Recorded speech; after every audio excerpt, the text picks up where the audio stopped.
Perkenalkan, nama saya Rizlia Gali Paramita.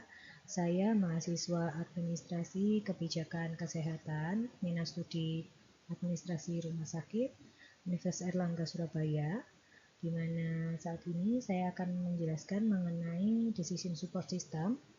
Untuk unit yang saya pilih sebagai contoh adalah unit rawat jalan, dan untuk case yang saya ambil adalah waktu tunggu rawat jalan. Decision Support System adalah sistem berbasis komputer yang digunakan untuk mendukung proses pengambilan keputusan dalam organisasi atau bisnis. Decision Support System menyediakan informasi, model, atau alat analisis yang dapat membantu para pengambil keputusan dalam menyelesaikan masalah semi terstruktur atau tidak terstruktur yang sulit untuk diselesaikan dengan sistem pemrosesan data konvensional. Mengapa saya ambil kasus di waktu tunggu rawat jalan? Yang pertama adalah Kemenkes Republik Indonesia nomor 129 garing Menkes SK 4 2008. Waktu tunggu rawat jalan merupakan standar minimal pelayanan rumah sakit yang harus dicapai dan dilakukan evaluasi setiap bulannya. Tujuan adanya indikator mutu nasional waktu tunggu rawat jalan adalah untuk tergambarnya waktu menunggu pasien di pelayanan sebagai dasar untuk perbaikan proses pelayanan di unit rawat jalan agar lebih tepat waktu dan efisien, sehingga meningkatkan kepuasan pasien. Hal ini diungkapkan pada Permenkes nomor 30 tahun 2022. Berdasarkan evaluasi yang terjadi di rumah sakit saya, kebetulan kasus ini saya ambil di tempat kerja saya, yaitu di Rumah Sakit Ortopedi dan Traumatologi Surabaya.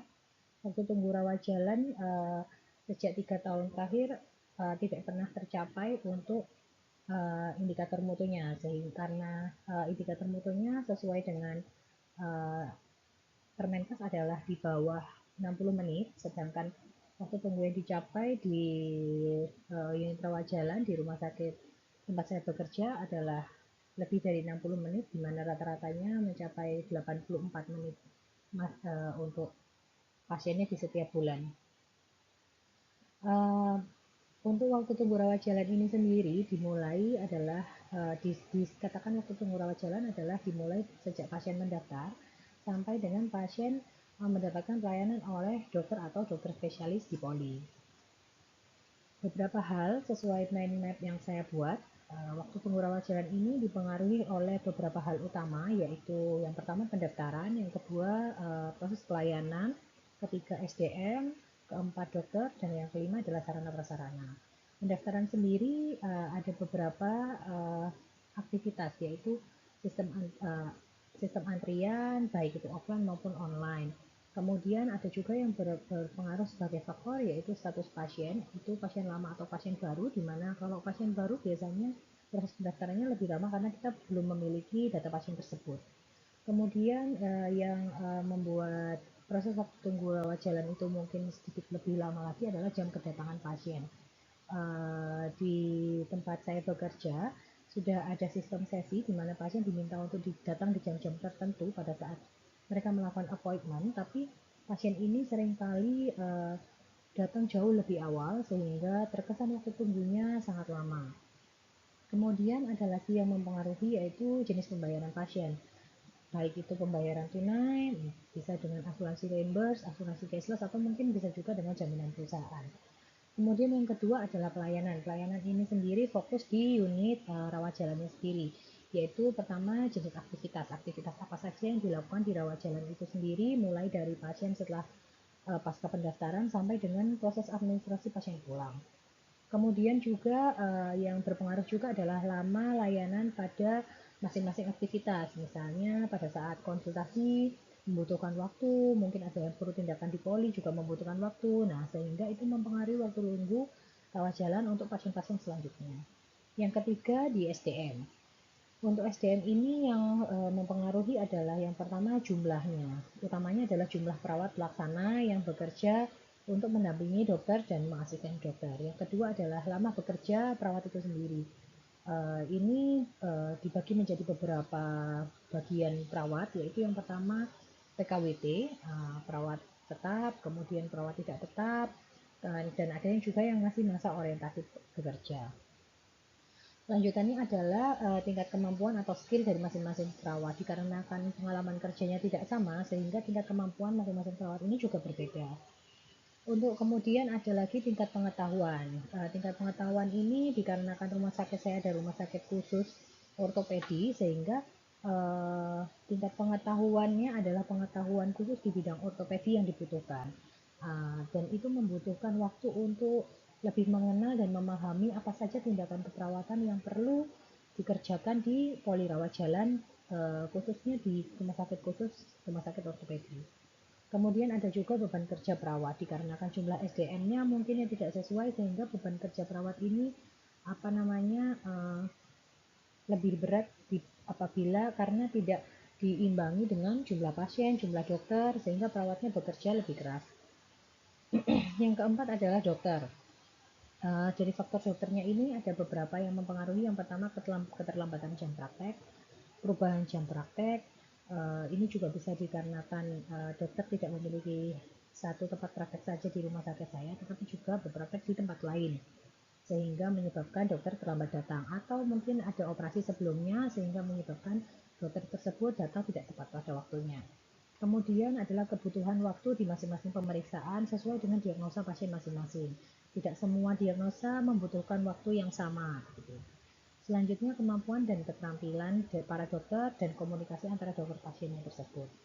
Yang terakhir adalah sarana prasarana. Di sini yang pertama adalah jumlah ruang pemeriksaan yang terbatas, tidak adanya ruang tindakan. Kemudian SIM RS ini dimulai dari ERM, proses pendaftaran, e-billing, e-resep, integrasi antar unit, registrasi dan lain-lain. Kemudian ruang tunggu dan tempat parkir. Di mana yang paling menjadi isu utama pada belakangan ini adalah topiknya melalui sistem informasi manajemen rumah sakit, sehingga saya mengambil sarana prasarana yang perlu dibahas lebih lanjut di main selanjutnya. Untuk inputnya sendiri, proses kelengkapan sarana prasarana ini utamanya pada SIM RS. Yang pertama, inputnya adalah proses di mana ada registrasi pasien, ada elektronik rekam medis yang harus dilengkapi, kemudian permintaan penunjang secara elektronik, kemudian e-resep dan e-billing. Sedangkan untuk prosesnya sendiri ada database yang dibutuhkan, yaitu pusat penyimpanan data, dan hardware serta software yang memadai untuk berjalannya SIM sendiri. Untuk outputnya, proses outputnya ada di keuangan, yaitu di berupa proses billing, bisa tunai, bisa klaim. Kemudian integrasi antar unit rumah sakit. Harapannya sistem rumah sakit ini bisa menunjang integrasinya antar unit rumah sakit. Kemudian ada analisa data atau sehingga menyebabkan pengambilan keputusan. Analisa data ini bisa melalui data jumlah kunjungan, bisa melalui data jumlah pembayaran dan sebagainya, sehingga menyebabkan adanya laporan-laporan tertentu yang bisa digunakan sebagai dasar pengambilan keputusan manajemen selanjutnya. Kemudian yang keempat adalah tahapan feedback, di mana feedback ini yang dibutuhkan adalah yang pertama key performance indikator dari masing-masing petugas IT itu sendiri. Yang kedua adalah survei kepuasan user, sebatas apa SIM RF ini bisa membantu user dalam pekerjaannya sehari-hari. Kemudian perlu juga evaluasi dan monitoring kualitas SIM RS, dan ini juga masih belum dilakukan, yaitu dari segi teknologi, bagaimana konektivitas jaringannya, kemudian bagaimana integrasinya dengan pihak ketiga, apalagi sekarang banyak dibutuhkan integrasi dengan layanan-layanan interoperabilitas sesuai dengan undang-undang kesehatan yang baru. Kemudian standarisasi layanan SIM RS, bagaimana di masing-masing unit ini sudah terstandar dan bisa mengintegrasikan antar unit satu sama lain. Untuk SDM-nya sendiri, untuk proses evaluasi dan monitoring membutuhkan pelatihan sesuai dengan kebutuhan. Nah, ini proses modelnya. Untuk menjadi SIM-RS yang terintegrasi harus ada input data yang sesuai dengan kebutuhan unit, kemudian database, hardware, dan software yang memadai, dan KPI, survei kepuasan, serta monitoring evaluasi.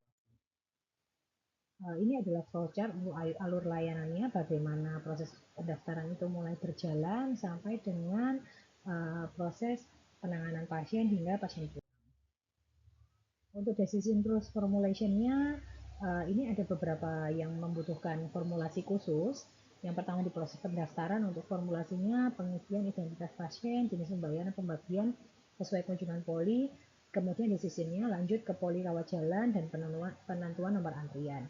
Untuk yang kedua, poli rawat jalan ada asesmen keperawatan dan asesmen medis, kemudian penentuan pasien gadar atau tidak, jika gadar disampaikan ke IGD, jika tidak maka bisa dikerjakan di rawat jalan. Begitu juga memerlukan decision tentang pemeriksaan penunjang, terapi, dan pembuatan resep. Untuk unit penunjang sendiri adalah membutuhkan e-pengantar dan e-laboratorium, di mana selain pemeriksaan penunjangnya, juga hasilnya diharapkan elektronik sehingga bisa ditampilkan di elektronik rekam medis. Yang keempat adalah farmasi, di mana adanya e-resep dan memerlukan cetak etiket. Setelah itu bisa dilanjutkan ke tahap selanjutnya, seperti telah resep, telah obat, input pemakaian, dan pembelian. Kemudian untuk yang proses terakhir ada di kasir, di mana itu membutuhkan cetak kwitansi. Selanjutnya proses pemberian obat ke farmasi atau pasien bisa pulang apabila tidak membutuhkan terapi. Ini untuk daftar pustakanya, demikian yang bisa saya sampaikan. Atas perhatiannya saya ucapkan terima kasih.